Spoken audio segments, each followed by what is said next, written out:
she's going to give you kind of a basic introduction to some interesting things about Japanese language that you might find fun to share with your students. Hello, I'm Haruko. I coordinate Japanese language program. I teach elementary courses, intermediate courses, and somewhat advanced courses. After 4 years of taking Japanese, students get to the level maybe advanced low. That's the level I'm trying to reach. I prepared my presentation assuming where you don't have any knowledge in Japanese language or very little knowledge. I hope I was right, but let me ask if you have any Japanese language background. Do you have any? Could you share what kind of language background you have?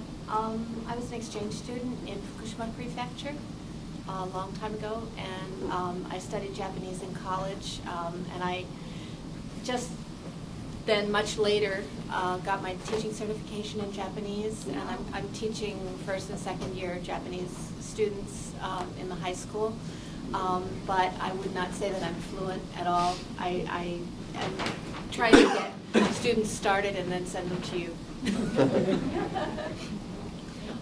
I've been to Japan twice. I was there on a Fulbright.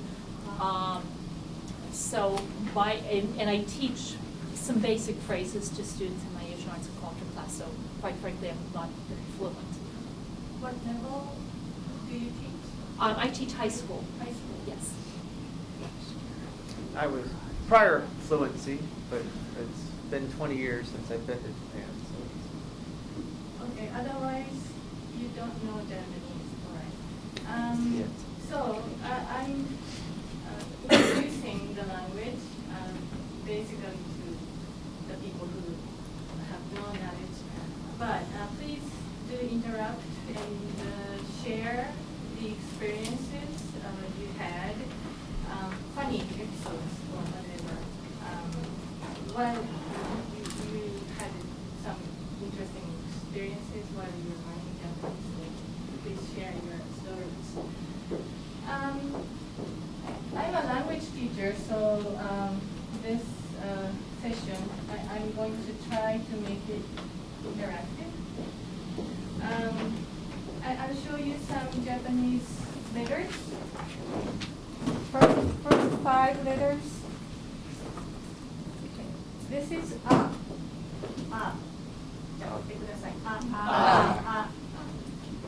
And this, okay, I should go right. This is E. E. E. And U. U. E. E. O. O. These are Japanese 5 vowels. O. Can you remember what this is? O. They look similar. This is the first one I showed you. And this is O. This is A. Well, see, there is a dot here. So you say, oh, oh, there is a dot. That's O. They look similar. O. Because you see a dot. Oh, that's O. This is E. Hawaii has the sound of E, and Hawaii is spelled double I at the end. So you see kind of 2 I's at the end. So I'm associating the sound E, associating the sound to the shape of this character. Hawaii, E. Now this is E. Can you make up a story like I just did with E to make it memorable? This is E. Any sound of E in English that looks like this? It almost looks like a cursive H, and I comes right after it. Okay. H right here. Anything works. Anything that be good. The sound of egg is in egg. Egg. And you're making scrambled egg. With lots of brine net. That's egg. Right? This is udon. Have you eaten Japanese noodle? Udon? Udon? That's udon noodle. You're trying to catch or grab udon noodle. That's udon. Let's see if you can say what these are. What's this? E.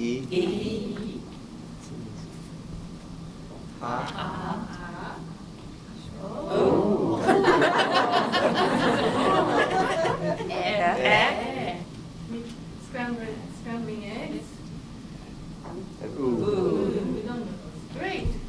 I'm going to ask you again at the end of the session. See if you can remember. Could you write down a few Japanese words you know?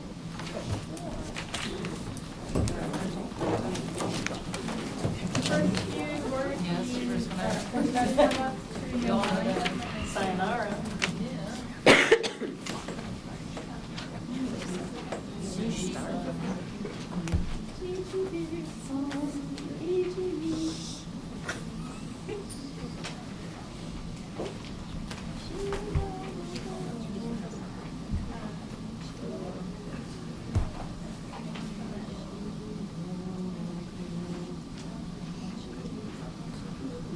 Does everybody have just at least one word? All right.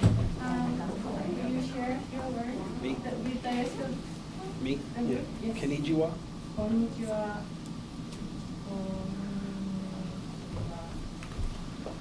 Right. So next one. Domo arigato? Only because of this song? Very good. That's how I spell it. I don't care how you spell it Okay. for now, but this is how I spell it. Okay? Sensei? Sensei. Okay. Next one. Any Japanese word? Ichi? Oh, gosh. Fine. Ni, san. That's samurai. Ni. Son.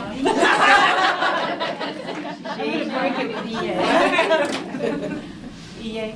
Ie. Ie, is that how you say Oh, it? ie? No? Oh, ie. All right. Ie, sorry. I first heard ie. That means house. Oh. Ie is not. I meant no. Okay. Mushi mushi?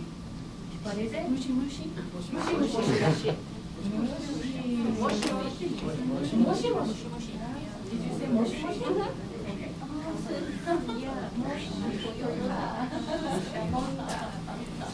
Could you tell us what that is? Hello? Oh no. Does everybody know moshi moshi? No. No. I didn't think so. I thought it The was next kissing. one. That's when you answer the phone. Hello? Kudasai. Kudasai. Domo arigato. Could you tell us what that is? It's from a song. I think it means stay. Please. Mate kudasai is the song, right? So mate means stay. Please stay. Mate kudasai would be please wait. Okay? Manga? Manga. Does anybody know what manga is? To eat? Could you tell us what? Manga is graphic novels, chunky comic book. It's French. I'm fast. Ohio gozaimasu. There's Ohio. Does everybody know what Ohio gozaimasu is? Not sure? Could you tell us? Good morning. Good morning. Karate.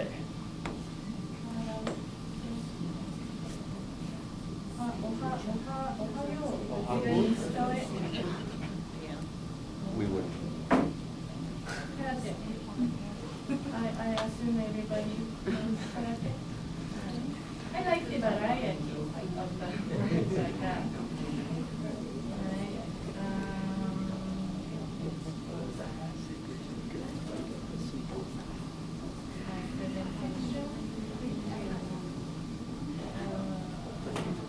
Presentation.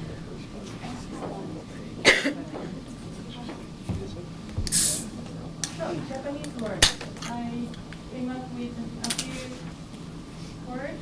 Arigato, sayonara, tsunami, Fukushima,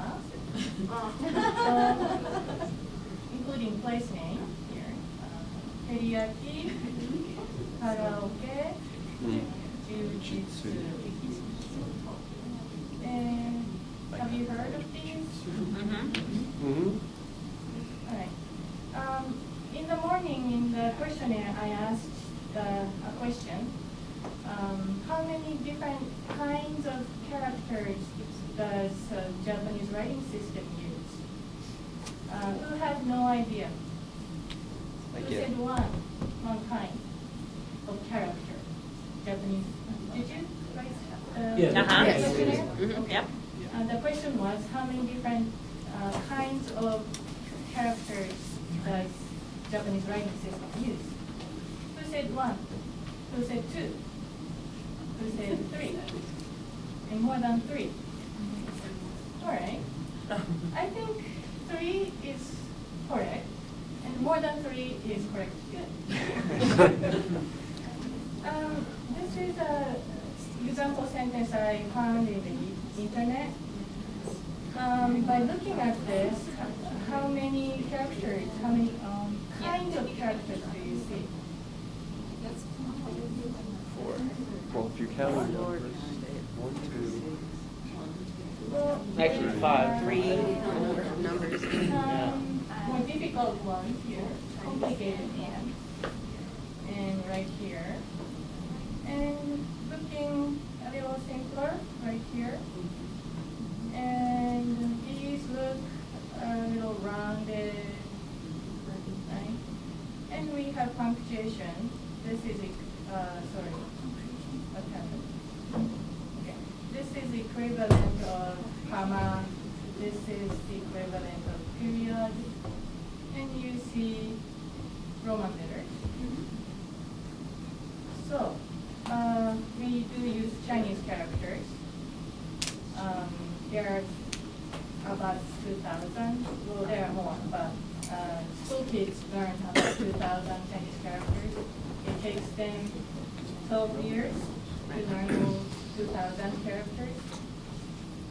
These are Chinese characters. More strokes and sharp corners. This is a verb, and the part that doesn't change is written in Chinese character, and the part that changes, inflectional part, is written in another type of character. So the gray part is not Chinese character. So there's another set of characters called hiragana.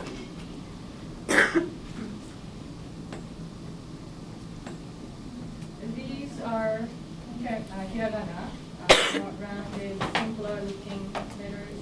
And again, the part that doesn't change in a verb is written in hiragana. We have another set of characters called katakana. They look like this. More sharper corners or straight lines than these. And this set of characters is used to write foreign names or loan words.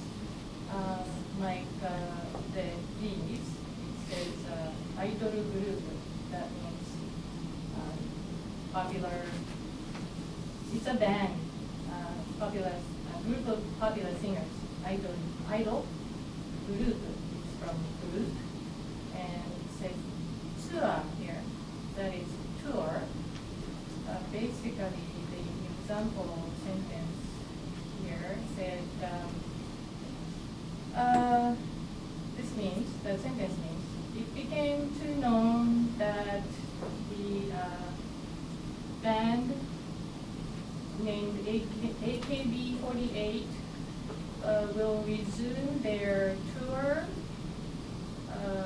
to 47 prefectures after 5 months. That's what it said. That's what this says. others are like states in the United States. And as you can see, we use Roman letters. AKB48 is the name of the band. And 48, that's Arabic numeral. And sometimes Roman numerals are used too. And I'd like to add one more thing. There was example of this in the example sentence I just wrote. There are those Japanese style emoticons, like these. For some people, these are essential. When young people email each other, they do use this kind of thing. Happy face, not so happy, maybe surprised. And this one, stressed or depressed, something like that. So, when you say Japanese writing system uses 1, 2, 3 kinds of characters, that's correct, but there are a few more that are regularly used in writing. I'd like to talk about syllable and mora. English word, beautiful. How many syllables are there in beautiful? 3. Beautiful, right? Shiitake, that's Japanese word. Do you know what shiitake is? Mushroom, right. How are you inclined to break up this word into syllables? 3. 4. 4. She. Ta. Okay. Okay. Did you do that? I would say There are shiitake. Well, in Japanese, we use mora. Mora is like a beat, 1, 2, 3, 4, a unit of the length, and the same length of sound. So shiitake, 4 beats. So that may be the same as in syllable. How about this one? Panko. Do you know what panko is? Breadcrumbs. Yes, Breadcrumbs, right, Japanese style breadcrumbs. How are you inclined to break up this word into syllables? Panko. Yep. How do you break up? Panko. Ko. Right. And ko. In Japanese, we use mora. So there are 3 moras. Pa, in, ko. Panko, panko. How about arigato? How would you break up this word into 4.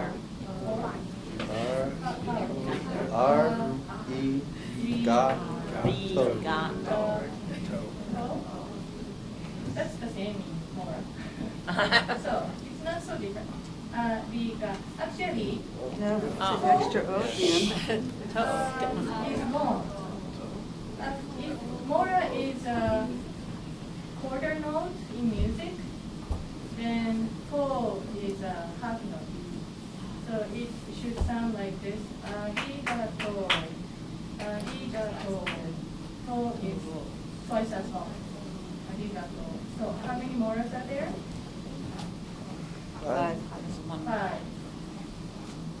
Now we have 5 vowels, as I showed you. These are the letters. How many vowels does English have? 5, maybe 6. 5, maybe 12, maybe 6. Why? More sounds, many letters. All right. How many different sounds of vowels do you have? 386. Right. So A could be A or and I could be I or E, right? And U could be U or Or In silent. Japanese, good news. Good news is that is always I is always I, is always u. That helps. And I put 5 vowels across the top and consonants here. Well, Y and W are not really consonants, they are semi-vowels, but for the convenience I put them there. And these are the combinations of consonants and vowels. Some irregular sounds are here and there in red. Otherwise, consistent. And the same table in hiragana looks like this. I added this on top of this table. It didn't have that one here, but I added this because this O is actually not wo, but just O, just like this one, O, the same sound, O. It's used for a special grammatical purpose. And I added here. This has nothing to do with vowel but we don't have a good place for this character, so we just put it there.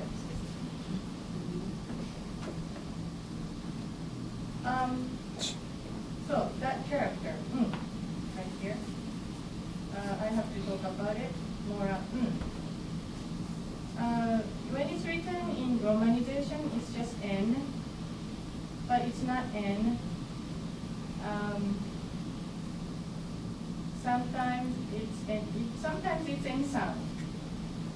Before N sound, T sound, D sound. For example, Honda, this is N sound. Could you say Honda? Honda. Right. And you can feel the tongue is touching upper part of your mouth. That's N sound.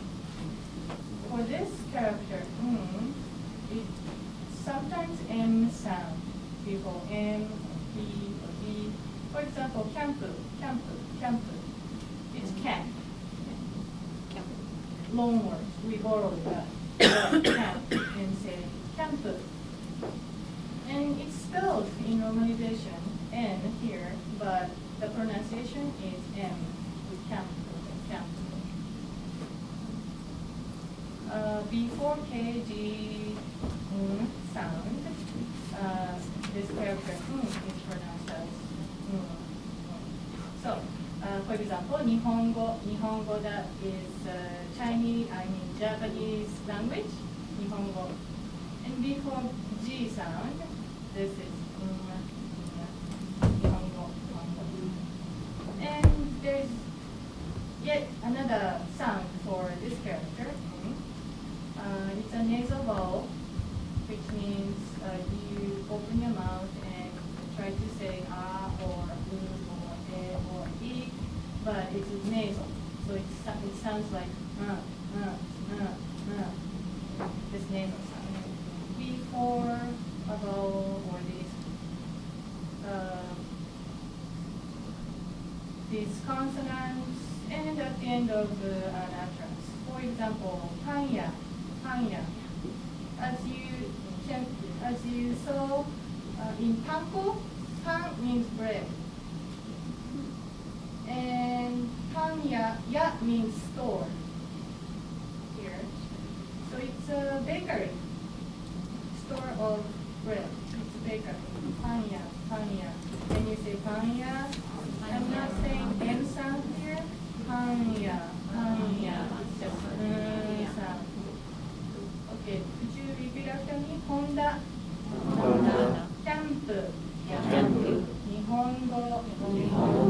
Panya. That sound is nasal. This website tells you more about this mora.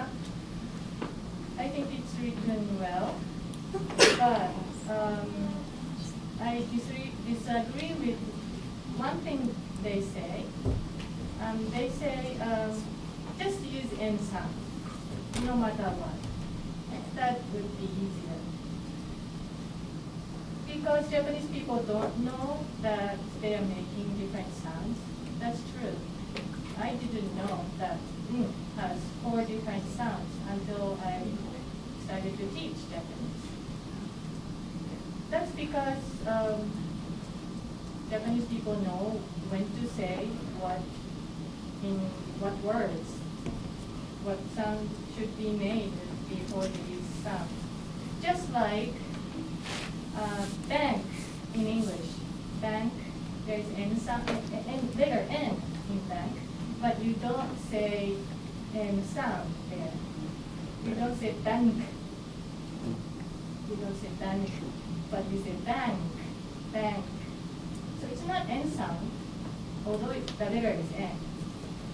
If someone says, I'm going to go to the bank, you say, what is she talking about? So the same thing can happen in Japanese. So I think we should be aware of the differences in sound. And there are more combinations here, and irregular sound is marked in red. More combinations, so there are lots of moras. Now we are going to focus on some words. When I break up arigato into moras, like this, arigato. And when you have 2 of the same vowel, you make it twice as long. Let's talk about pronunciation of R. In Japanese, there is no R sound. Some people say it's arigato, by the way. Arigato, arigato, some people say that between L and R. Other people say it's close to D. And yet some other people say Scottish English uses that sound. They don't say rose, but rose. Am I saying right? Rose. Or Spanish R sound. Are they close to the sound? Arigato, arigato.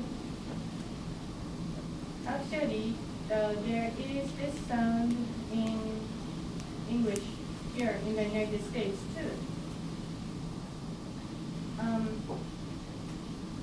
Could you say this sentence enunciating every word, like maybe upper class British people?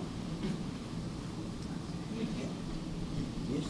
Slowly, like enunciating each word, like upper class British people might say. Yes, it is. Could you say that again? Yes, it is. All right. That's Could you say better. that the same thing in more natural American way, faster way? Yes, it is. Good. Thank you. Could you do this? The same thing, enunciating a word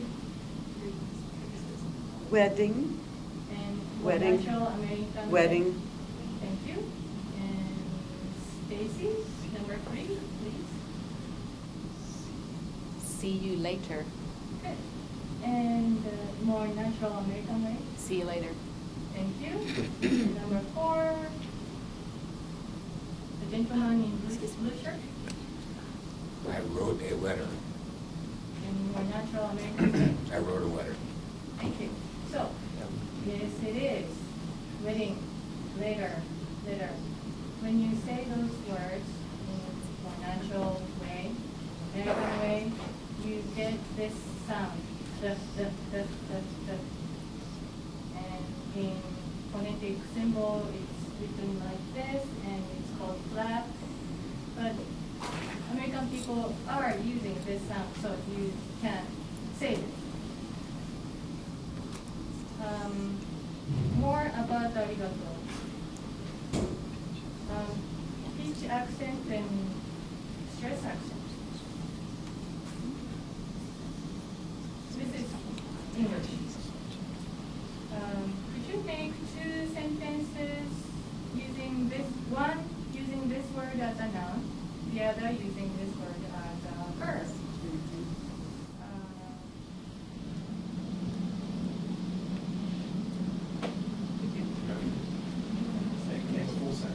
ascending. Like with the noun, I drove on the road. And then you can say that I rode. You can change it. I'm not. Using the word subject. Oh, subject, okay.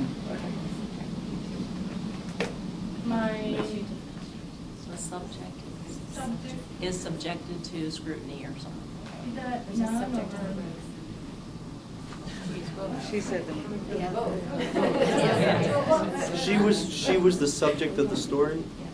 And she was Okay, subjected that's to, this one. And the other one was a verb? We won't subject. he was subjected to scrutiny. Oh, okay. Thank you. And subject and subject, how do you, what's different when you say subject? The way you accent. Accent. And accent is Subject. Subject. for force, the volume of your voice. Subject. The volume, the stress. Isn't it the pitch? Yeah, that's stress accent. In Japanese, we don't use stress accent, but pitch accent. Ame and ame, these are spelled the same way. Candy is ame, and rain is ame. I didn't change the force or stress. Ame, ame, ame, ame. So it's the pitch. Ame, could you say ame, ame, ame, ame, and ame, ame, ame. So the pitch difference is about the do, re, mi, do, and mi, do, re, mi. So ame would be do, mi, ame would be mi, do, mi, and mi, do, ame, ame, ame, ame. It's about that. So when we say arigato, the pitch matters. You go up and down and stay low. Go low, high, low, low, low. Arigato, arigato, arigato. Could you say it again? Arigato. Arigato. Paying attention to our sound. It's not our sound, but love. Arigato. Arigato. Arigato. Very good. Futon is popular in the United States. What is it? It's a couch in the United States. It looks like this. Yeah. And what is futon in Japan? I'm sure. Thin mattress. Mattress like this, thin mattress on the floor.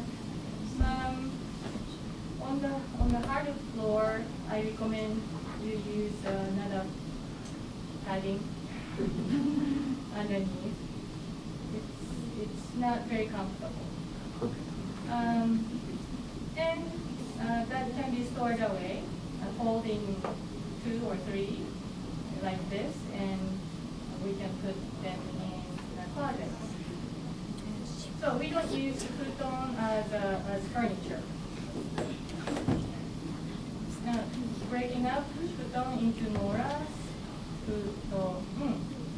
Do you remember the special mora that has 4 or more sounds? That's at the end. Let's talk about pronunciation. In Japanese, there is no F sound. F is used to spell out the Japanese word, but it's not F sound. It's the sound you would make when you blow out the candle. You try that and say food. Grind the lips and blow out air out. Now I asked you to say food, but you have to whisper food. So not food, but just to say food. And pronunciation of N, it's not N, but just nasal sound. So it sounds like this. Dong, dong, dong. You say that? Dong, dong, dong, dong. And there's no pitch fall. So you stay high. Dong, dong, dong, dong. You say dong. Dong. Dong. Dong. Dong. Dong, Dong. dong, dong. Very good. How did you used to say this word? Futon.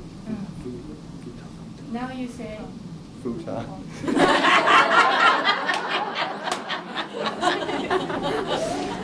Dong. good. Very good. Very good.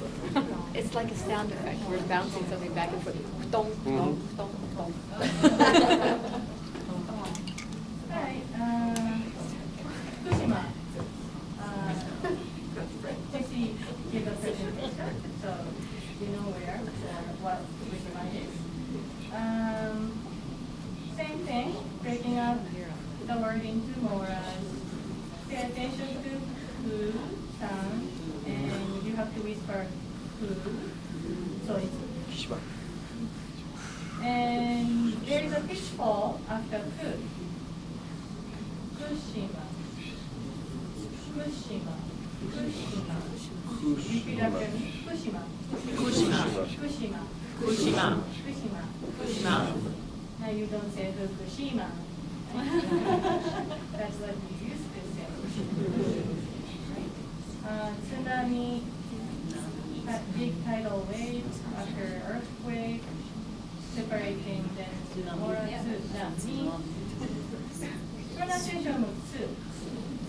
People have a hard time saying tsunami, English speakers. Why? Because in English you never say sound at the beginning of words. But you do say when you say cats. Cats. So if you have hard time pronouncing sound at the beginning of the word, think about cats. But don't say cat. So begin with there's no pitch fall. So it is tsunami, tsunami, tsunami, Tsunami. tsunami, tsunami, Tsunami. Tsunami. Can you fix it now? Tsunami. Tsunami, tsunami. Very good. Tokyo. It's spelled T-O-K-Y-O in English, but actually first O and the last are long, so I added O. Tokyo. So both sounds are twice as long. Tokyo, no pitch fall. Tokyo, Tokyo. And when you say kyo, K-Y sound, you do have this sound in cute. The word cute, cute, cute, cute. Replace good sound with both sounds. Kyo, kyo, kyo, kyo. Repeat after me. Tokyo, Tokyo, Tokyo, Tokyo. So you won't say Tokyo now. Tokyo. Now the time is running out, so I skip jujutsu, sayonara, shiitake, teriyaki, karaoke, It's not karaoke anymore. Karaoke.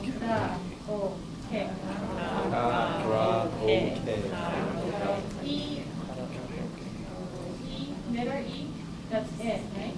It's always E. I'll show you some some things about writing.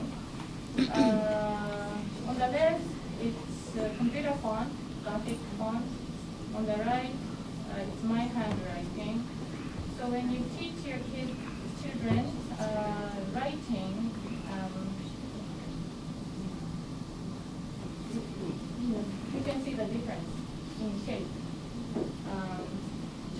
people don't write the font, the computer font.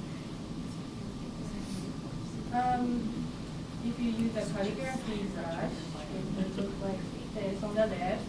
And I used marker and a pen and a pencil on the right. Types of strokes, like thinning strokes here. And this is thinning at the end. And I can kind of do the same, even using pens or pencil. And my students ask me, how do you do that? I just say, well, you use the pressure of the pen gradually toward the end and leave the surface of the paper gradually. You do it fast, then you get this.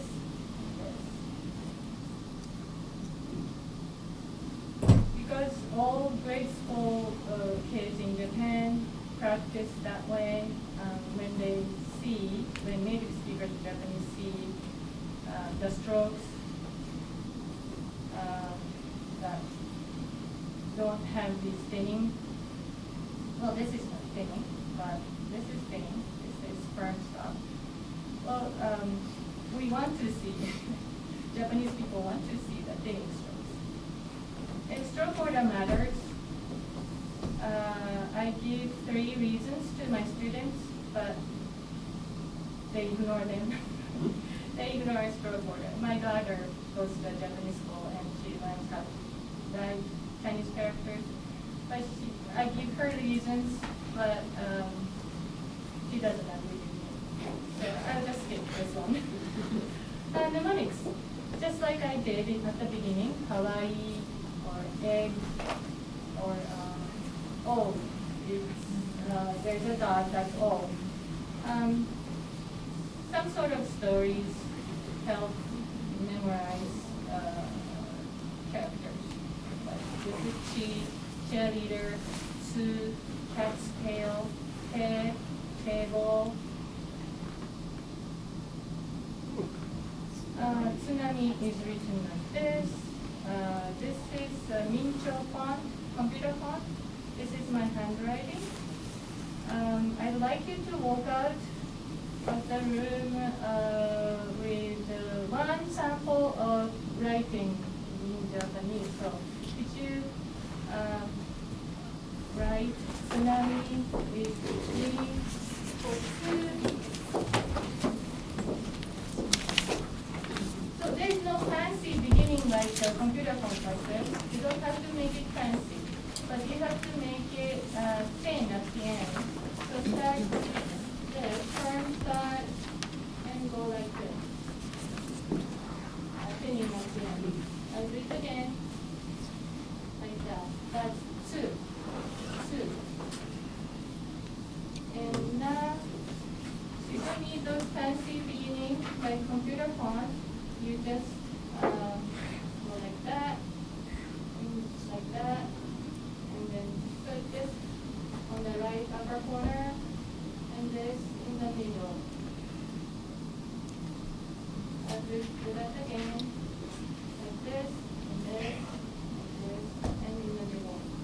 My students want to write J right here. they see J, so they do that, but I say, it's not TJ. Not TJ, it's not. So write like this, and then put this in the middle. And funny thing they do, my students do, is that to draw here, when there is a line, they write this, and they make a loop below the line, thinking it's like J or G. But that's not the case. You have to write everything above the line. Me. The mnemonics for this is, who is 21? It's me. Who is 21? It's me. You see 21.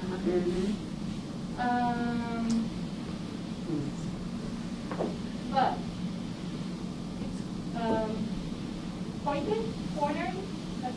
Right there, you make a big loop and go to the right and add another stroke. It's a right now. My students want to do this because it looks like L, but I say don't make it wavy at the end, but go straight to the right, stop, and then add another stroke. So that's tsunami.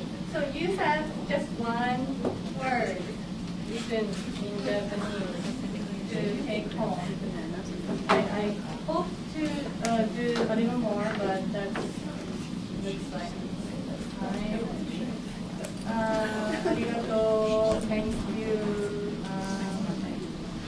It's written like this. These 5 letters. You recognize A and U from the hiragana cards I showed you at the beginning. Ha becomes Ga with a diacritic mark. And the second O is represented by not O, but U. So there are funny writing rules. There are more rules.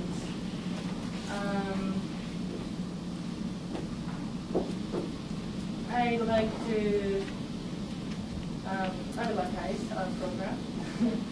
The summer course, Language Institute at Penn State is running summer course, and some of them welcome high school students and adults beginning June 10th this year. It offers for first 4 semesters of Japanese. It's intensive. 1 semester of Japanese done in 4 weeks. So it's 4 times faster. But students, high school students who have good working habit can do very well as college kids. So before you go, I'll quiz you again.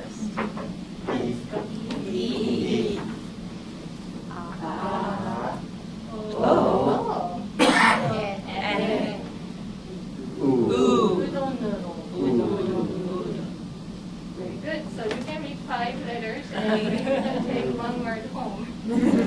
Thank you. Thank you. Do you have any questions, insights to share?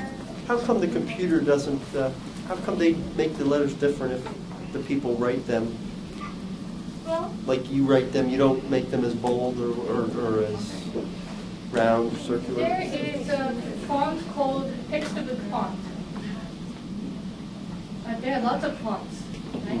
And one font is called textbook font, and that's very close to handwriting.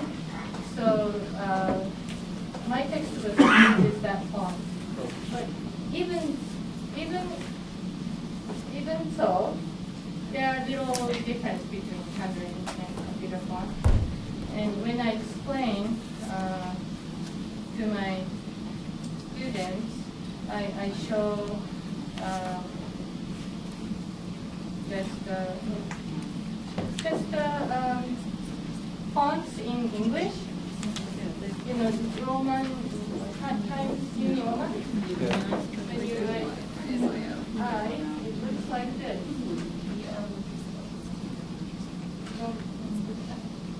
New Roman. But you don't do this when you write. You write like that. So that's the difference between computer font and handwriting. And people don't do that when they would write. That's how I explain it. And this is a little bit off the point, but you held up the Genki textbook. Is that what you use here at Penn State? Yes. Genki. How many semesters does it take for the first book? Do you do it in For 2? first book, 2 semesters. You do it for 2 semesters, and then the second level the next year? Yes. That's great. Anything else?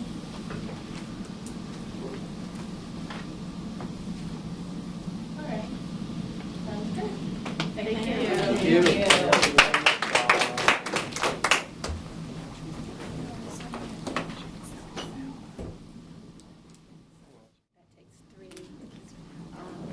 That takes 3 years.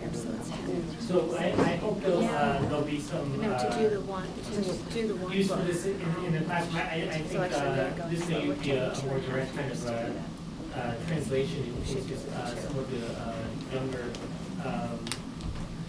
age groups that we were talking about since this morning. But again, we can talk about that later, and I'm looking forward to seeing how people want to integrate things into the classroom. We have about 5 minutes if people want to talk now, though, a little bit about what if they're seeing things that they think would work well in the classroom with doing things with pronunciation. Do you feel like you have a confidence of at least teaching some of these points in the classroom? The idea of the beat, the rhythm, or Yeah, a little bit better. a little bit better? Mm-hmm. That's good.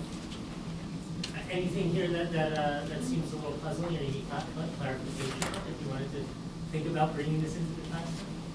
While we still have Haruko here. I have a hard time looking at the characters in like context of like other characters together and picking them out. Do you know what I mean? Like in isolation, it's easy to say that's a ooh, or you know what I mean? It But might have been that font actually that was that she had them in, which was a it's a Japanese sans serif font, so it didn't have the feet that like Times New Roman has. But if you look at a serif font in Japanese, sometimes it's a little more easy to see. Let me see if I can pull one up on the web really quickly so you can see the difference.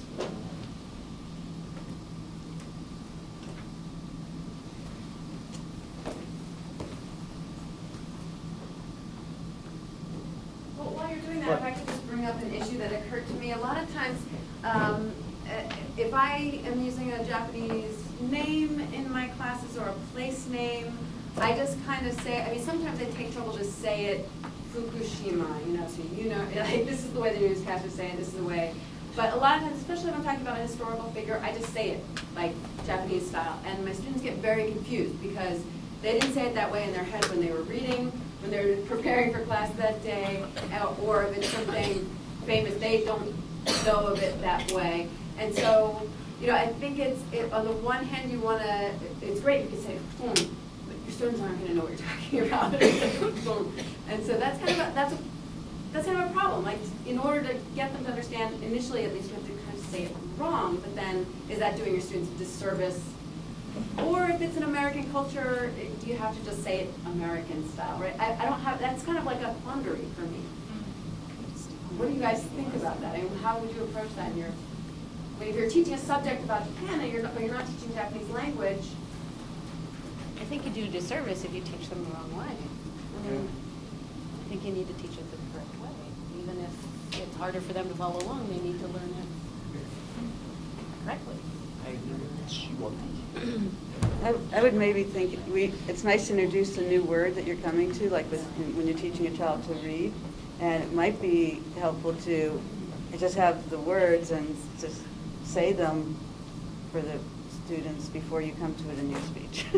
It might not be possible, but I think that could be ideal for them to hear it. When I'm teaching words, I will write it down with Roman letters and show them how we would write it with Roman letters, but then I'll pronounce it, and sometimes I'll even use the computer for a translation so they can hear the proper pronunciation. And then they emulate what they hear, and so they're saying it correctly, and they know that sometimes the vowels aren't, like in Ohio Gozaimasu, you don't hear that U at the end, but it's there, it's written there. So I think it would be wrong to teach them incorrectly, because then when they try to use it, they're not saying it correctly. So I don't see the point in teaching them the wrong way. But I find using the translation on the computer is very helpful, because they hear it from me, but then they also hear it from a native speaker. So just to answer the question from before, here I think it shows a little bit difference in a little bit more clearly the difference in style because of the use of font. This is just from one of the major newspapers in Japan's websites. And so these kind of square, complicated characters that you can fit into a kind of perfect square, right? Those are Chinese characters. So all these kind of complicated things. This round one here is hiragana, right? And then this more kind of almost square part with a lot of straight lines one are the katakana. So if you think about the, as Haruko was saying, these ones are more round, right? These sort of hiragana ones, and these ones have more kind of straight, more almost simple, cleaner lines. Those are the katakana, and then the very complex ones are the kanji. But I think it helps somehow having these extra little flares, and you don't see them as much perhaps on the other ones. It might help, whereas that other font was kind of flat, like that kind of font. Okay, so I'm going to turn things over now to my colleague Charlotte Eubanks, who teaches with me in the comparative literature and Asian studies department. Anybody need to stand up, get coffee? No? Okay. So just so I know who I'm talking to, can you guys give me a quick just show of hands for folks who do like K through 3? Anybody here K3?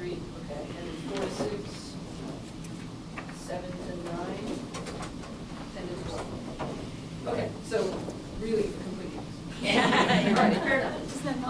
So kind of what I wanted to do today was to profile a particular time in Japanese history, look at some of the origin myths, right? Talking, no matter what kind of age group you're dealing with, looking at stories of how things began, myths of creation, and those kinds of things provide a really great starting point for a culture. And even if you're dealing primarily with contemporary or modern material, somehow dropping back in onto those fun foundational stories about how things began is a good way to kind of get a snapshot and a feel for sort of how cultures work, and some of the core ideas and concerns of cultures that might be different from ones that your students are familiar with, ones that they've grown up with. So part of what I wanted to do was to just look at some different accounts of how Japan began, the culture of Japan. The other thing that I wanted to do, and this might be particularly useful for sort of the upper grade school, particularly junior high and high school, is to kind of think a little bit about the difference between like history and historiography. Historiography being more like the making of history. I'll get more into those ideas in a bit. I imagine they're familiar to most of you guys, but basically kind of thinking about awareness of who's making the story, for whom, what are their basic ideas, what are their concerns, and what that might reveal to us about particular biases as a way of helping to make sense of conflicting accounts, so that one thing I commonly come up against with students, particularly when we're dealing with difficult or contentious kind of historical events, like should we have dropped the bomb on Hiroshima, right? Is there's a tendency to want to say there's a right answer and a wrong answer. And what I'd like to do is to end up with more gradations or more valuations between deciding kind of the weights of those different answers, right? And who might come up with them. So this is a way of kind of getting at some of those ideas. Okay, I just hit the right hand arrow button, right? With a PC cursor. Or down. Okay, down. Great. Okay, so the basic objectives. I mean, my mom, my sister are both elementary school educators, so they have trained me to state my objectives up front. So basically, I wanted to explore this concept of historiography and what I hope is this accessible, useful way, whether you end up using the word historiography in your class or perhaps you already do. Also, I want to introduce some materials, some primary texts that can be used to bring these concepts into the classroom, to look at some of those materials closely. I'm going to end with the bibliography, just with some further resources and things you can look at if you want further materials to explore with your students. Because of time constraints, I'm not going to make this quite as experiential and hands-on as I might normally do. There'll come a moment in a couple of minutes where you'll see it wouldn't be very difficult to divide you into 3 groups and have you examine a primary source and answer some questions and come back and report and compare and try to debate who's right and things like that, or point out biases that other people might have. Those are all kinds of things we can do in the classroom, and perhaps when we get to the end, we can think about and brainstorm some of the ways that this material might be appropriate or useful to you in your own classrooms. But I'm just going to speed ahead through some of that. Primarily, though, I'm interested in this process of making history and using the question of Japan's origins as a sort of test case for the purpose of encouraging students to be curious about how history is made, and perhaps even about how their own textbooks are made, right? Comparing what's in textbooks with some other types of source materials, whether that's fiction or newspaper accounts or oral histories or that sort of thing. All right, so that's the basic idea here. The first thing is thinking about history. This is courtesy of the Oxford Dictionary of English. You guys all have handouts in your packets there where a lot of this is written down. So if you want to pull those out and look at them, that's fine as well, so that you can follow along there and take any sorts of notes. But what I've given you there on the very first page is courtesy of the online Oxford Dictionary of English definition of history. And if you look at the definition of history, right, you've got this basic idea of history being a tale or a story, some sort of chronological record, something put in temporal sequence of significant events, right? Often including some sort of explanation of why they happened, how they came about. History can also be a treatise, right, like A History of the United States, right, a treatise sort of systematically relating natural or political, social phenomenon, or it could be this branch of history. Your subject, which you are subjected, might be American history, right, for instance. One of the things that, or some of the ideas that are underlying our notions of history then, is that there's a certain timeline involved. Right, we're moving from past to present to future. When we do history, there's a sense embodied in the word of scientific objectivity. That is, it's a branch of knowledge, something that we can know. A collection of facts, and then it's a collection also of cause and effect relationships, right? Do this in the past, you end up with this situation in the present, right? Do this now, you may end up with this situation in the future, kind of thing. Also embodied in history, though, is a notion of a storyline and attempts at explanation, right? So we have kind of a narrative idea of history as well, right? The crafting of a story or that sort of thing. That's the idea that really gets played up a little bit more in the concept of historiography. So I'm not actually a historian, so historians in the room can correct me if this is mistaken or overly reductive. But basically, the notion of historiography is a later notion. If you look at its first use, the word historiography isn't used until 1569. So it takes a while for human beings, right, to realize that there's something going on with history other than just a collection of facts. That once you start collecting the facts and synthesizing them in a particular way, you're creating a narrative. And that narrative of the facts is a little bit different from the facts themselves. And the way you can distinguish those is to talk about history and historiography, the making of history or the writing of history. In particular, as historiography begins to develop in the Renaissance, the Enlightenment, things like that, we have this notion that it involves a critical examination of sources. Not just passing down willy-nilly received tradition, but going through and evaluating those things carefully, deciding their relative truth values or weights that you want to accord them. There's also a sort of recognition that you can't record a history of everything. That to record a history of everything is simply impossible. It would take more time to talk about history than you have, but you're moving forward in time. Right? To simply summarize the last 1 minute and everything that happened in the 1 minute would take the next 20 minutes, by which point you're 19 minutes behind. Right? So you have to select things, right? And part of the awareness of historiography is an awareness of what gets left out, or what gets selected, and why. You also have to synthesize a bunch of particulars. So when you're writing historiography, you might know, for instance, that Abraham Lincoln used the first big razor. Why is that important? Maybe if you're writing historiography of face shaving, it's important. If you're writing a historiography of the U.S. presidency, you might need not care what, or if Abraham Lincoln shaved his face, right? So you sort of synthesize things and you leave certain kinds of things out. So it's historiography that is this idea of the principles, the theory, the history of historical writing, and the idea that you're creating a historical literature. So in other words, right, if we think about the kinds of ideas that are in the background of historiography as distinct from history, we have maybe this added layer, this kind of awareness of history or the writing of history as kind of a limited, chosen collection of something that's deemed to be authentic materials, things that have been examined, collected, synthesized, woven into a narrative that's carefully constructed, but is still just one of many possible narratives, and one that you can sort of take apart or critique or those kinds of things.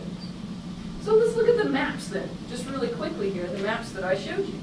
Here's one map of Japan, right?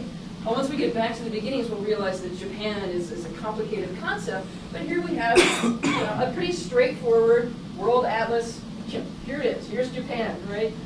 Mapping of the island. It's this chain of islands, this archipelago off the eastern coast of continental China, across the straits from Korea, which tends to butt up against Russian or Soviet maritime space and Chinese maritime space. It doesn't really seem to be, I mean, so we have this idea that there's Asia. Already we've got some sort of notions that Japan is different from Asia. It's a different color. It's the same color as Australia. Is that meaningful? I'm not really sure, right? You can start to kind of read into this map as well. Nevertheless, it's a pretty straightforward kind of map. The second map I showed you, though, is much more complicated. You might say it's got a lot more narrative of history going on, and it's a lot more aware of what it's doing as a map. So this map is a map of Japan, including Takeshima. Does anybody know about Takeshima, also called in Korean Dokdo? Yeah, what do you know about Takeshima Dokdo? It's a disputed territory. Yes, you know more about it? Just that. Okay, right. I know So that sea has 2 different names. Yeah, yes, indeed. Yes, indeed. So this is kind of a map that's really aware of itself as a map. So this one, we snuck by it because the scale is so big, we can't even really see Dokdo. We're just not going to get into these questions of territorial dispute and things like that. This map, however, is all about the territorial dispute and reasons why Takeshima should be part of Japan. So we see all these kinds of maps of the prefectures. We see a blown-up image of Dokdo right here. We see, of course, naval ships and ports and all kinds of things, basically making a visual argument for why Takeshima is not Dokdo, not part of the Korean Peninsula, it's part of Japan. Right? So even with maps, right, you can see that there's a certain amount of historiographical work going on, right, in this kind of argument, this particular way that the map synthesizes the visual space of what is Japan, for instance. Okay. So those are some of the basic ideas then that I want to kind of keep in mind as we move forward through this examination of the origins of Japan. All good so far? I tend to kind of get excited. I think it's late in the afternoon. I just had 3 cups of coffee. So. Okay. All right, so we're going to look at 3 different takes on the beginning. I often do this at the beginning as the very first kind of lecture or course in a survey of Japan. And what I do is I just divide people up into, this third of the room, this third of the room, this third of the room, and I tell them all the same thing. I'm going to give you each a primary source account of the beginnings of Japanese culture. I want you to answer a few basic questions of it, synthesize those ideas, and then present to everyone else in the class how Japan started. And they all think that they're getting the same information. In fact, I'm giving them radically different information, so I'm kind of picking on them at the beginning. But I'm giving one group a set of archaeological sources. The archaeological sources I'm giving them are in fact kind of dated. I picked ones from 1950s for a purpose, right, so that it stands out as being remarkable, right? It's not just a bland archaeological account. The second group gets some reports from Chinese envoys. And the third group gets a selection from Japanese mytho-histories. And then they're meant to teach each other and try to convince each other which is the correct account of Japan. And this leads into a lot of questions about how narratives shape history. Right?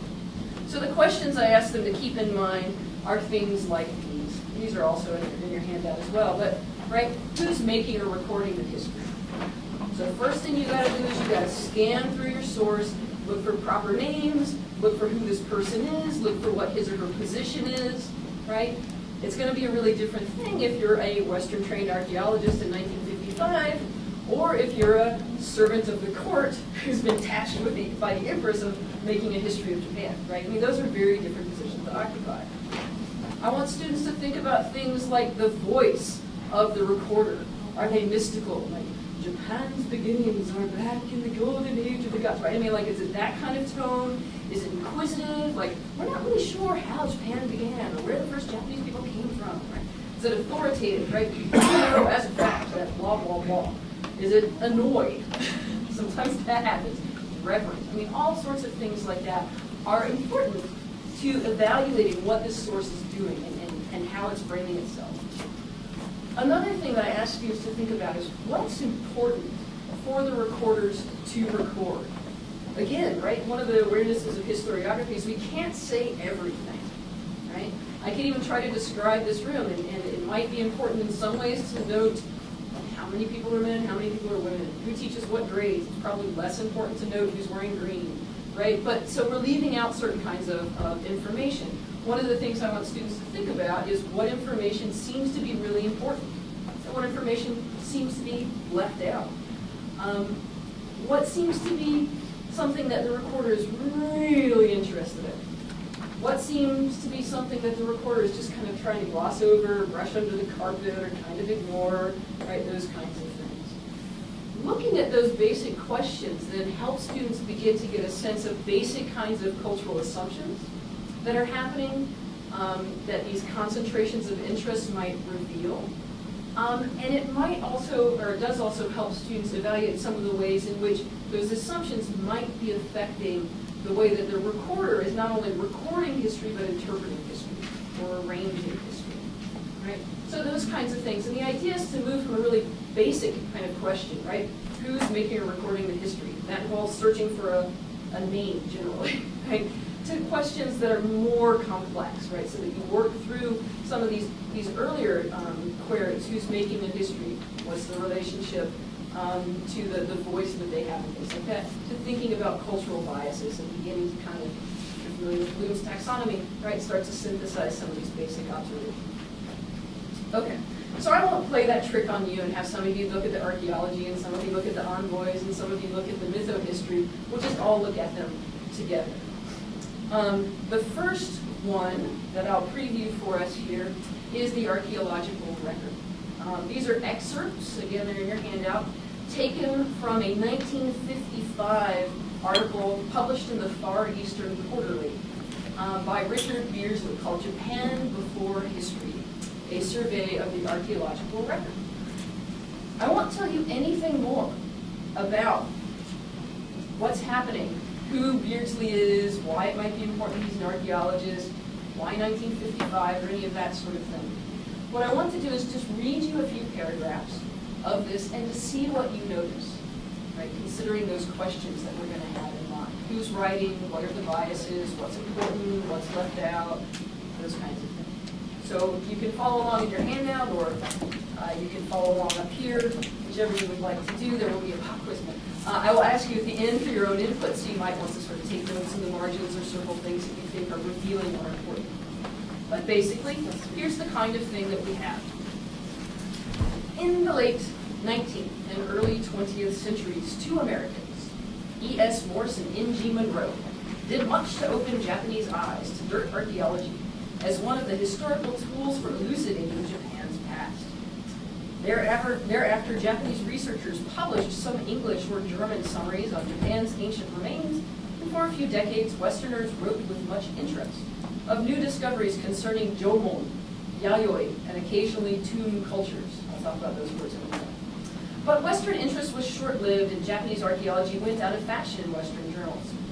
Wonder why. Japanese research went ahead, however. It has given rise to radical interpretations which have not found their way into Western language literature.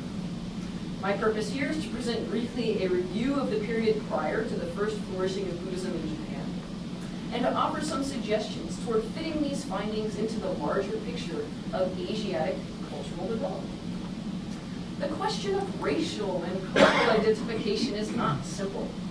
In Japan, it was necessary first to realize that race, language, culture, the triad by which a people is identified is not a single individual unit that persists or changes as a whole.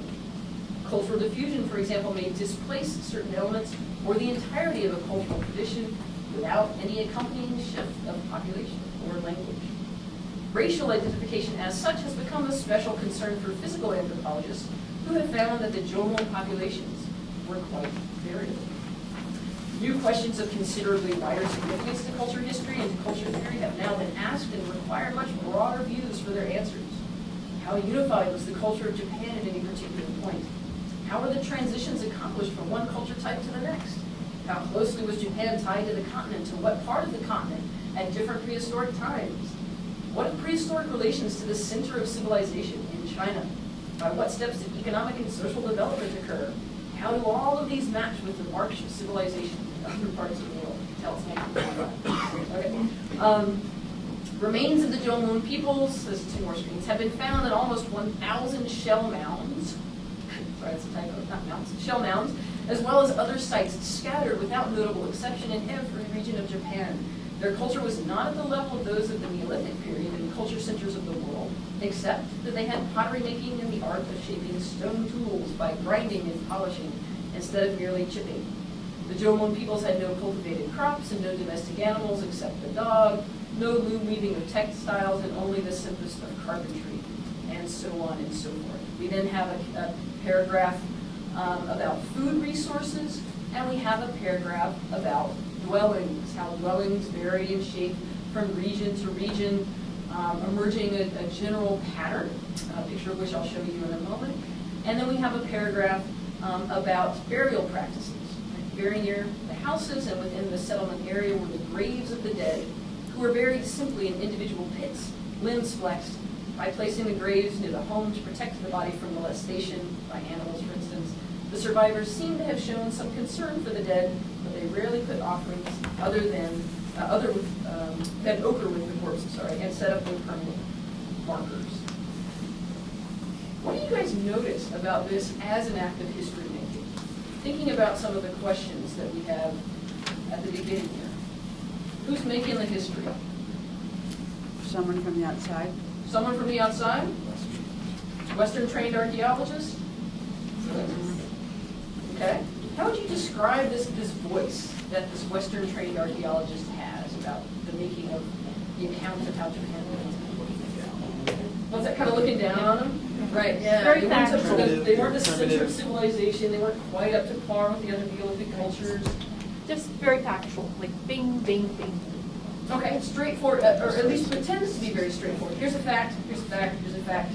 It seems as if there's very little interpretation going on, perhaps, although you can certainly see interpretation happening. Yeah, could have the agenda of breaking down sort of nationalistic exceptionalism in Japan.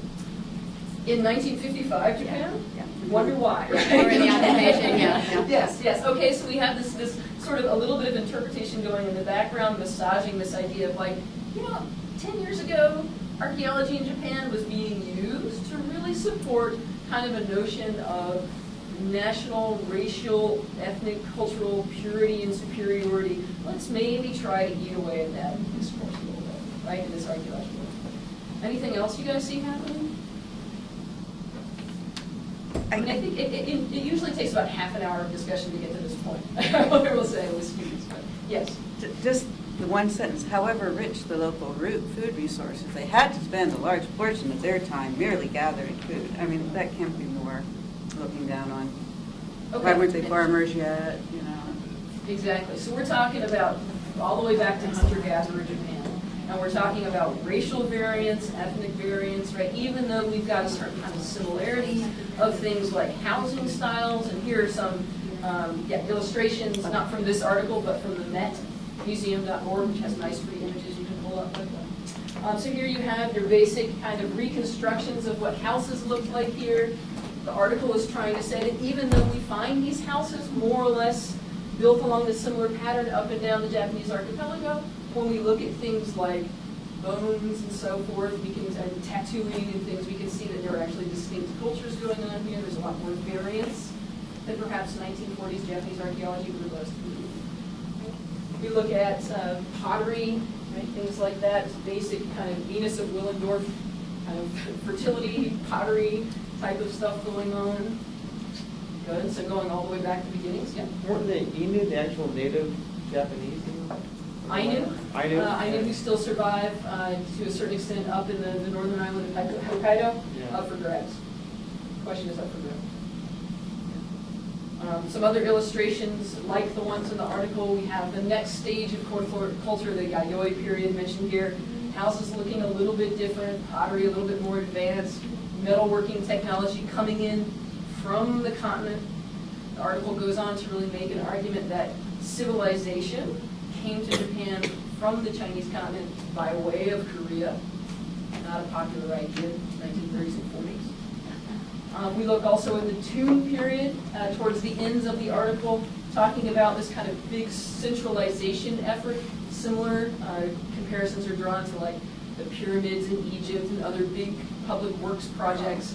The idea that to create, here are houses, if you can see like a little bitty house, like boop, boop, boop, right? To create an enormous neighborhood-sized burial mound of this sort indicates a kind of cultural cohesion or centralization that we hadn't seen before. This doesn't happen until the year 300 on the Western calendar. The idea is that civilization comes to Japan kind of late, and it comes from somewhere else. Right? So those are the kinds of things that this article, this notion of how Japan began, is really doing. And of course, it's situated. Right? You can compare this to something like a 2013 version of this article, like you might find in National Geographic. And it's a little harder to pick out some of the biases because they're closest to our own. So one thing I think that's helpful is to pick something from 30, 40 years ago. Because then it starts, the generational differences really start to show up. You get some gradations. With comparison then, right? We could talk a lot more about this source. But I want to show you a second one, just to give you an idea of how very different these things can be. And this version, this source that I'm going to preview for you, is from a Chinese envoy's record. It's taken from History of the Kingdom of Wei, which is a Chinese kingdom, was written in 297. It's a compilation of Chinese history, right, the Kingdom of Wei. And you can find it in Theodore de Berry's Sources of Japanese Tradition, which I think Jesse also used. Yes, although I used the more recent edition. Fair enough. Okay, it's still in the But recent this is edition. still in the recent edition, so Still pick up the in 2000. Good. It's supposed to 1958 edition. There we Same go. transition. Okay. So this lets us know a couple of things. The first is that the first appearance of Japan, or anything that was happening on that archipelago off the east coast of China, isn't until around 57, the year 57 on the Western calendar. By the year 57, on the Chinese continent, we have a written language. We have a tradition of recorded history and philosophy that goes back a couple thousand years. We have an established system of states that's in an actively expansionist mode, looking for tribute. We have a sense of, not China yet, but a central kingdom as a cohesive culture. We have technology and diplomatic skills extensive enough or advanced enough to maintain a whole network of cultural contact throughout Asia. In Japan, in the year 57, we have, wooden houses, some basic metallurgy skills, and advancing pottery with basic wet rice agriculture. Pretty different cultural attainments happening. So this is already going to inform part of what's happening in the attitude that we'll see in the Chinese envoys report. All right, it starts like this. The people of Hua, it's not called Japan, it's called Hua. People of Hua dwell in the middle of the ocean on the mountainous islands southeast of Taifang, which is a Chinese city there, district. They formerly comprised more than 100 communities. During an earlier dynasty, Hua envoys appeared at the court our court. Today, 30 of their communities maintain intercourse with us through envoys and scribes. The land of Hua is warm and mild in winter, as in summer the people live on raw vegetables and go about barefoot. Sounds like my daughter. They have houses, father and mother, elder and younger sleep separately. They smear their bodies with pink and scarlet like we use powder. They serve food on bamboo and wooden trays, helping themselves with their fingers. Now we just changed it here. Right? When a person dies, they prepare a single coffin without an outer one. Okay. They cover the graves with earth to make a mound. When death occurs, mourning is observed for more than 10 days, during which period they eat no meat. The head mourners wail and lament while friends sing and dance and drink liquor. When the funeral is over, all members of the family go into water to cleanse themselves in a bath of purification.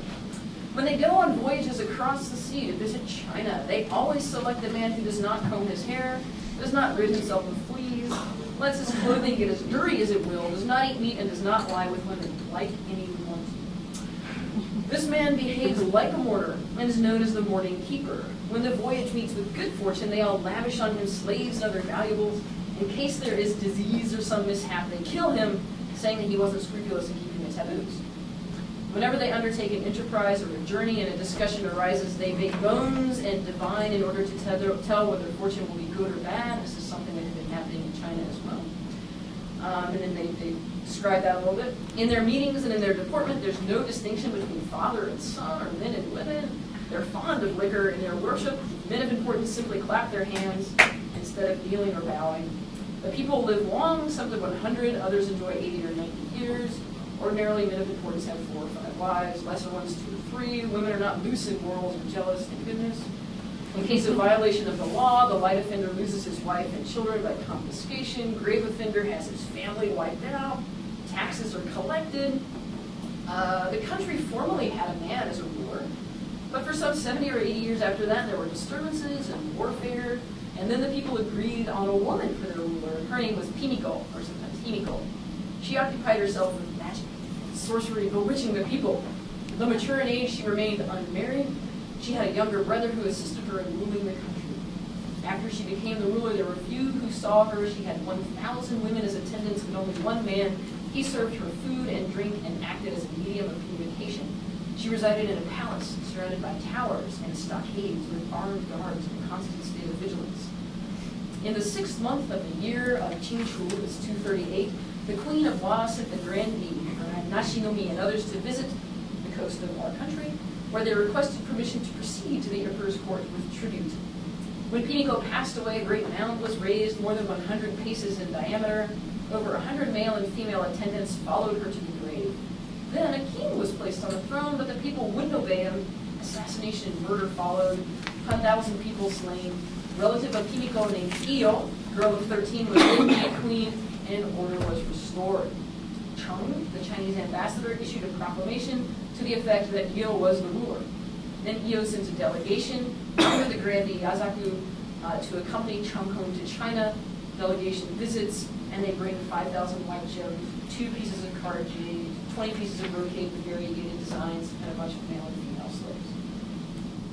Okay, pretty different from 1955 archaeology, but what do we notice? Who's making the history? What does this person care about? What are the kind of assumptions and biases that we're here? They were clearly savages. No, yeah, Japan, savage, barbarians. Like, what makes them barbarians? Eating with their hands. They eat with their hands, they don't use any sort of utensils. She bewitches them. Witches and shamans, and oh my God, women running the country, right? What else? Alcohol. Alcohol, they drink booze, only one coffin. Who would imagine burying someone with only one coffin? Yeah. No respect within the family, father and son. Father, son, equal, there's no, like, they're just all messed up in terms of gender hierarchy and seniority and things, yeah? Polygamy, right? Okay, polygamy maybe not, but yeah, okay. There's some polygamy happening. Good. What are these basic kinds of things? What are the concerns of the person recording this history? What does this person seem very interested in? Their custom. Okay, this is sort of, in some ways, an anthropological account of what these people are like and their relative state of civilization vis-a-vis the kingdom of Wei. Yeah. And whether or not they measure up to their own, his standards, to the Chinese standards. Good. So there's a clear idea that like China is the gold standard, and we're trying to figure out Japan, amongst all these other barbarians that live on our borders, like where they kind of stack up. You know? And what swag can they give us? What's the good stuff they can report? Get slaves from them? Jades might be good.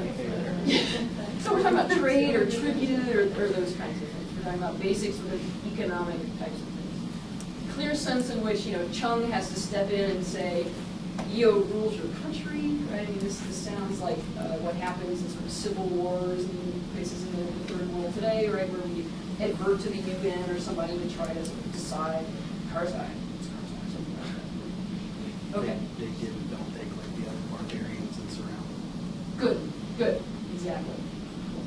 All right, so very clear your differences. This is maybe not so, as beginnings go. I mean, you want to be like a flea-ridden guy who doesn't cut his hair, smeared with stuff on a boat in the middle of the ocean. Not really, right? But this is Chinese envoy's view of their first contact with Japan. All right. By far the nicest version, the most appealing, I suppose, are the mytho-histories of Japan. No surprise there. These are excerpts from the Kojiki, a record of ancient matters, which has been translated in full by Donald Philby. It's actually available on the web for download. And it starts like this. Again, we'll think about the same questions. On the 18th day of the 9th month of the 4th year of Wado, 711, an imperial command was given to me, Yasumaro, to record and present the kuji, that is the ancient dicta, oral mytho-history, right, that had been passed down in verse form and was memorized by a special hereditary clan near the imperial capital. It had been learned by imperial command by Piedo no Are. Reverently, in accordance with the imperial will, I chose and took them up in great detail. So it's historiographical awareness here. However, during the times of antiquity, both words and meanings were unsophisticated, and it was difficult to reduce the sentences and phrases to meaning. In general, the account begins with the beginning of heaven and earth and ends with the reign of Bobaiya, also known as Empress Miko. Thus do I, Yasumaro, full of awe, full of fear, reverently bow my head again and again as I submit the record of these oral histories, which begin as such. At this time, 7 generations after the age of the gods, the heavenly deities, all with one command, said to the 2 deities, Izanagi and Izanami, complete and solidify this drifting land. Giving them the heavenly jeweled spear, they entrusted the mission to them. Thereupon the 2 deities stood on the heavenly floating bridge and, lowering the jeweled spear, stirred with it. They stirred the brine with a churning sound, and when they lifted the spear up again, the brine dripping down from the tip of the spear piled up and became an island. If you read this in front of your high school students, they're going to start cracking up. Doesn't take a 40. And thus they make the islands of the Japanese archipelago. Okay. At this time, after the birth of many children between the pair, Izanagi, rejoicing greatly, said, I have borne child after child, and finally in the last bearing I have attained 3 noble children. Then he removed his necklace, shaking the beads on the string so that they jingled, and giving it to Amaterasu, who I'll introduce in a minute, he entrusted her with a mission, saying, you shall rule the land during the daylight hours. Next he said to Tsukuyomi, entrusting him with this mission, saying, you shall rule the realms of night. And then to Susanoo, entrusting him with his mission, you shall rule the ocean. While the other deities ruled in obedience to the commands entrusted to them, Susanoo instead wept and howled and does a bunch of really nasty things. He poops in Amaterasu's weaving room, he tramples all over her rice paddies, he eventually kills a horse, turns it inside out, throws it in her bedroom, all these kinds of ratty behaviors. At this time, Amaterasu, seeing this, was afraid, and opening the heavenly rock cave door, went in and shut herself inside. Then the land was completely dark, and the central land of the reed plains became completely dark. So the deities gathered a number of appealing things to try to lure Amaterasu out of the cave. 2 of them, a mirror and a string of jewels, go on to come 2 of the 3 imperial regalia of Japan.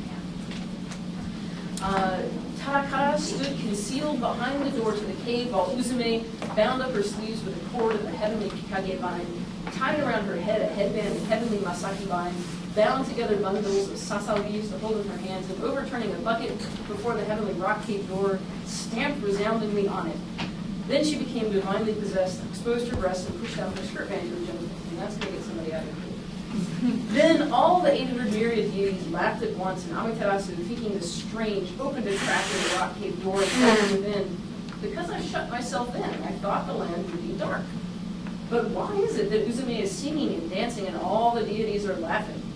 And Uzume said, we're rejoicing and dancing because there's a deity out here who's better than you. While she was saying this, the other deities brought out the mirror and showed it to Amaterasu, and Amaterasu gradually comes out of the door. Tarikara takes her hand, pulls her out. Immediately, Potama extended a sirikume rope behind her and said, you can't go back any further than this. And so they shut the rock door behind her. She comes out, Susanoo, the bratty ocean brother, is punished.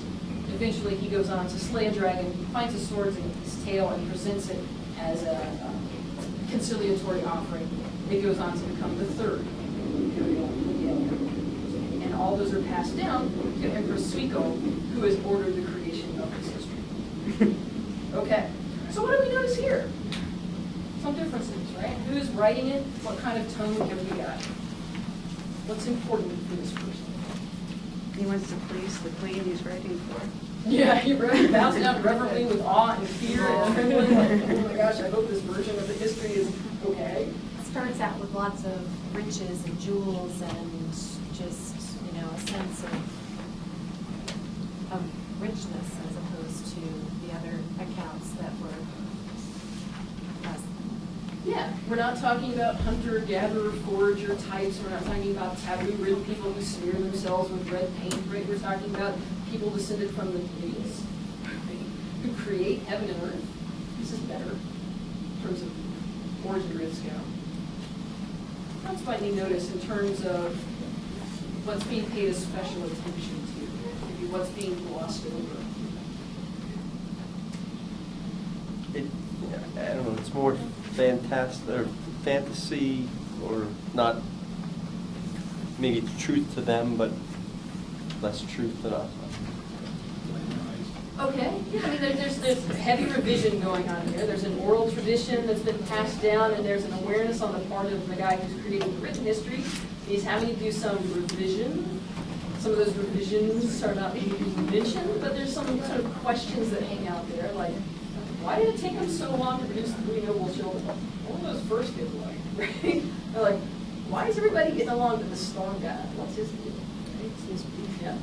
Yeah, I was going to say it seems opposite of, you know, people gradually becoming humanish, according to the Chinese envoy, to this where they're descended from the gods, and these 3 just totally noble have become the basis.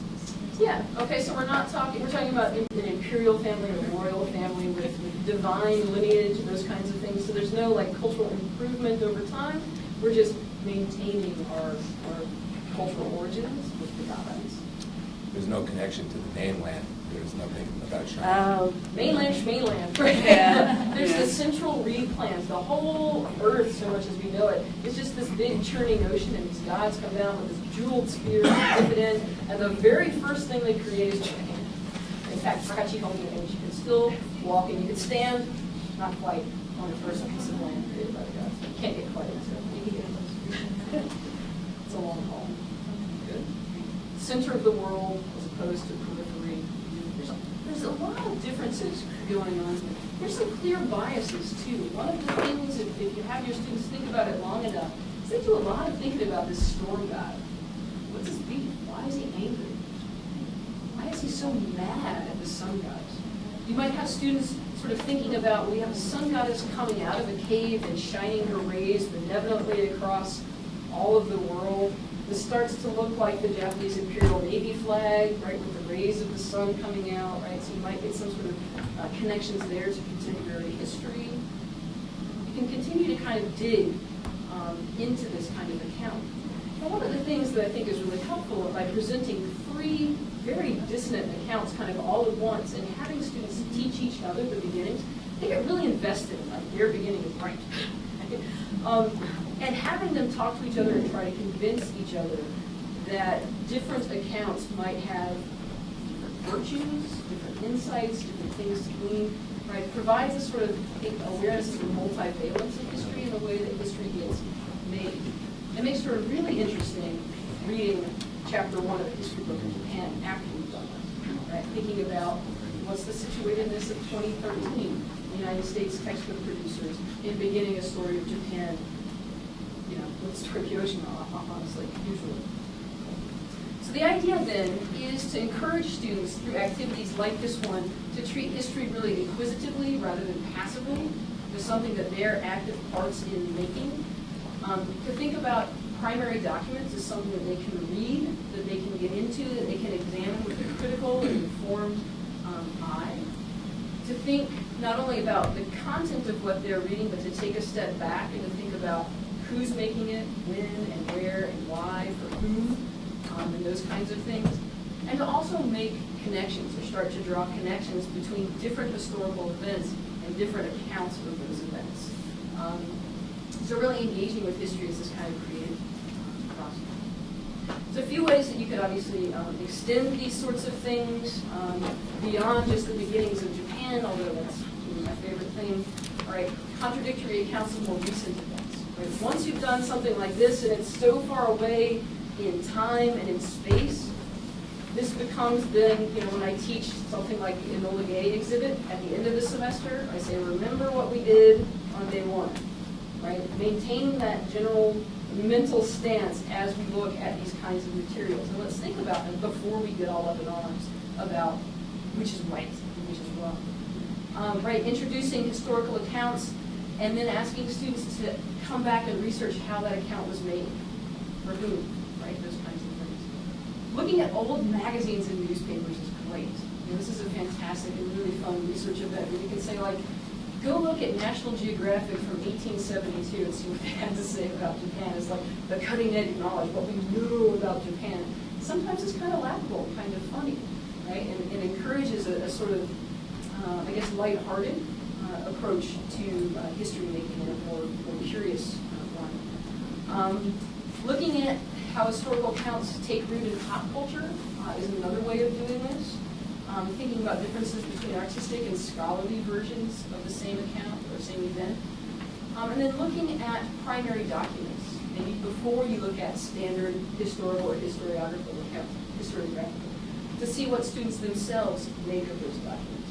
It's a good way of doing it. I'll end with just some further resources to suggest, and then I'll let John tell me more about timing and that sort of thing.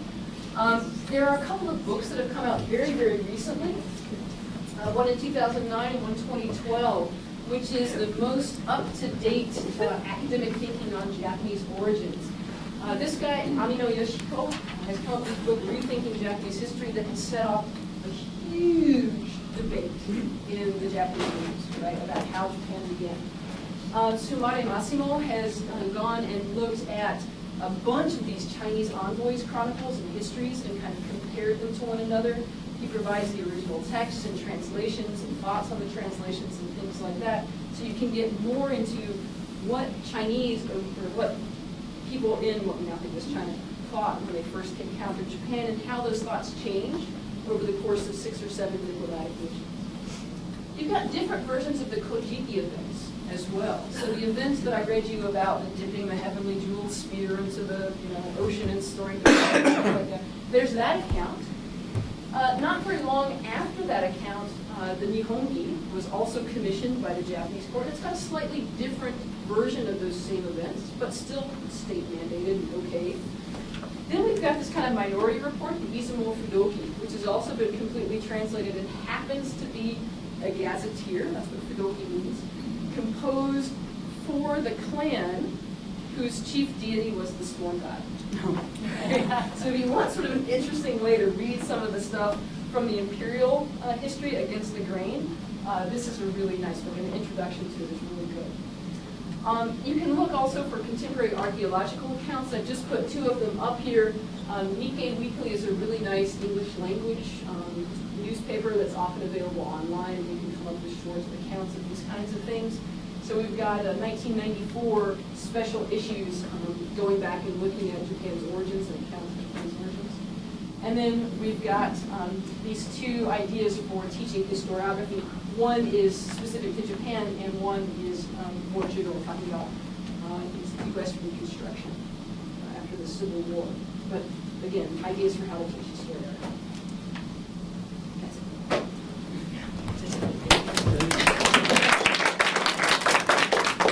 We have time for questions, or comments, or thoughts on how you might translate this for your classroom.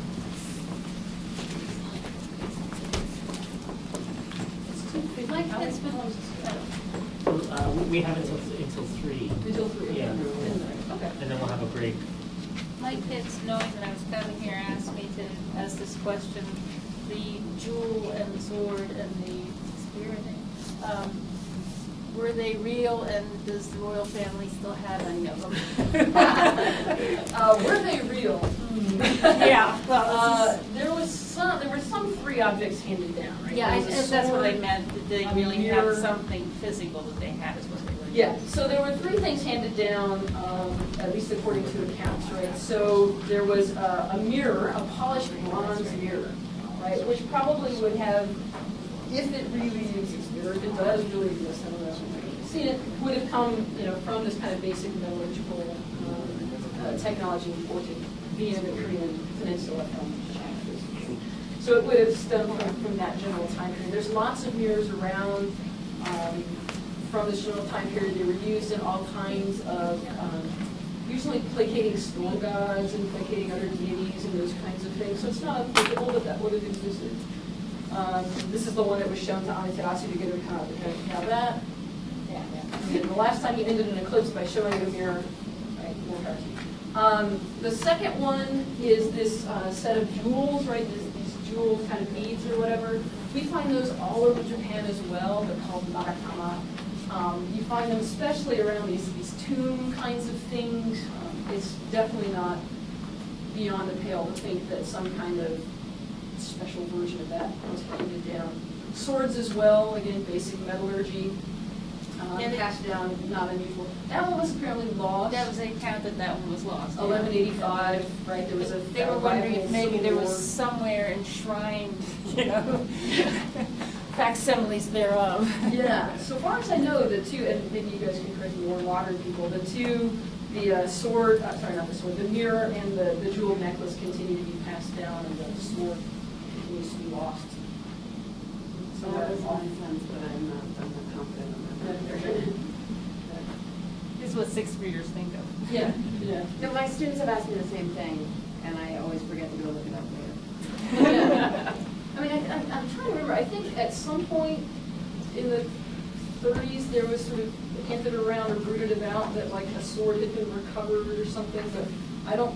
That would have been convenient. Yeah, of course they said that in the 30s, right? Yeah. So, I mean, so far as I know, it's just the mirror and the jewels that are supposedly still passed down. Thank you. Other questions or thoughts about implementing some of these materials in the classroom?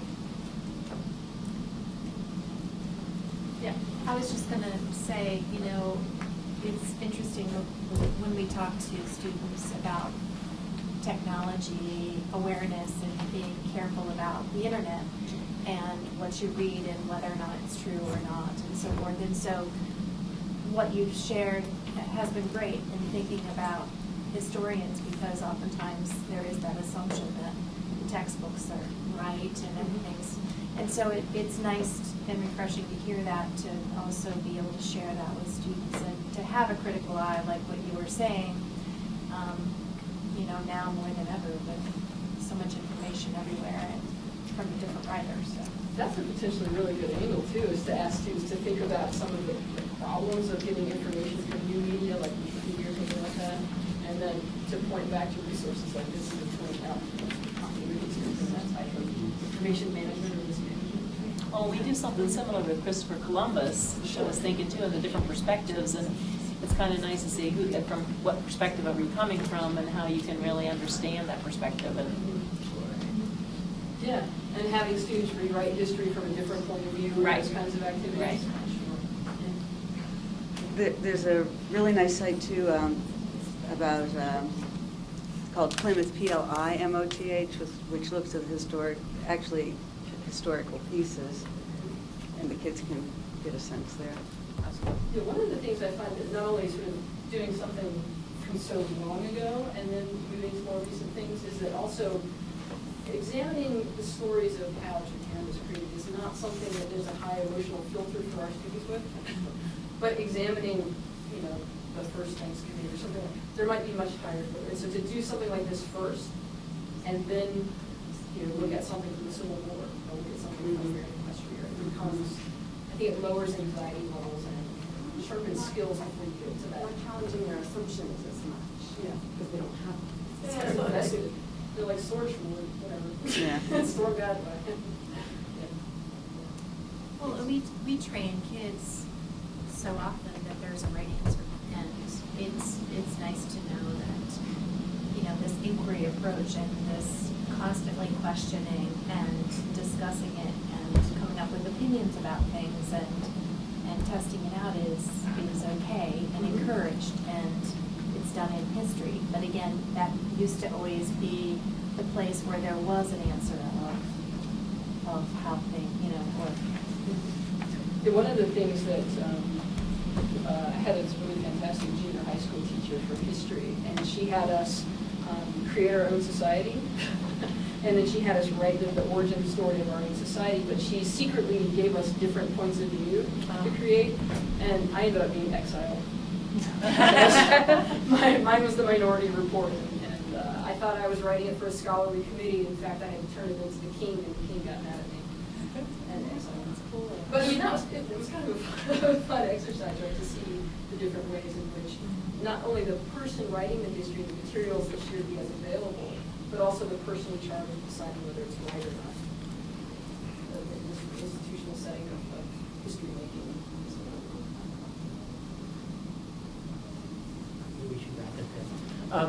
So before I let you guys go for a brief break, I just want to give a warm round of applause for our speakers today. We're really